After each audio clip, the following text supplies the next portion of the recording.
అఖండ 2 movie ఇప్పటికే shootings అయితే ప్రారంభమైపోయి ఇప్పటికే మహాకుంభమేళలో ఈ సినిమాకి సంబంధించిన షూటింగ్స్ ఏవైతే ఉన్నాయో ఇప్పటికే ప్రారంభమైనట్టు మనం చూడవచ్చు. భారతదేశంలో తొలి సినిమాగా చెప్పవచ్చు. 144 సంవత్సరాల తర్వాత వచ్చినటువంటి కుంభమేళలో అఖండ 2 సినిమా షూటింగ్స్ అయితే ప్రారంభమైనట్టు మనం ఇక్కడ చూడవచ్చు.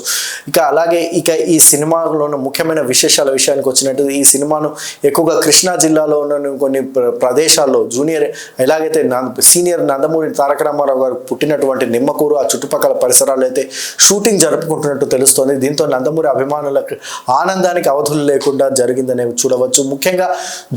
ముఖ్యంగా ఈ సినిమాలో అఖండ పాత్రలో ఏదైతే నందమూరి బాలకృష్ణ గారు కనిపిస్తున్నారో అది ఒకసారిగా చెప్పాలంటే నభూతో నభవిష్యత్ అని చెప్పవచ్చు. ఈ సినిమాలో ఆయన ఒక ప్రమోషన్ పొందినటువంటి సాధువు అంటే నాగ సాధువు రూపంలో ఆయన కనిపిస్తాడని అయితే చెప్తున్నాడు. గతంలో అఖండ 1లో ఆయన ఒక అఘోరా రూపంలో కనిపించాడు. అఘోరాకు ఒక పై ఎత్తుగా భావించే నాగ సాధువుగా ఆయన కనిపిస్తాయి. ఇందులో కొన్ని మంత్రాలు మాయలు మహిమలు కూడా చూపిస్తారని అయితే వార్తలు వస్తున్నాయి. మరి ఎలా ఉంటుందో ఈ సినిమా ఈ సంవత్సరంలోనే మనకి రిలీజ్ అయ్యే అవకాశం ఉంది. దసరాకి ఈ సినిమా వస్తుందని అయితే ఇప్పటికే రిలీజ్ డేట్ కూడా ప్రకటించారు దర్శకుడు బోయపాటి. మరి చూద్దాం ఈ సినిమా ఎలా ఉంటుందో.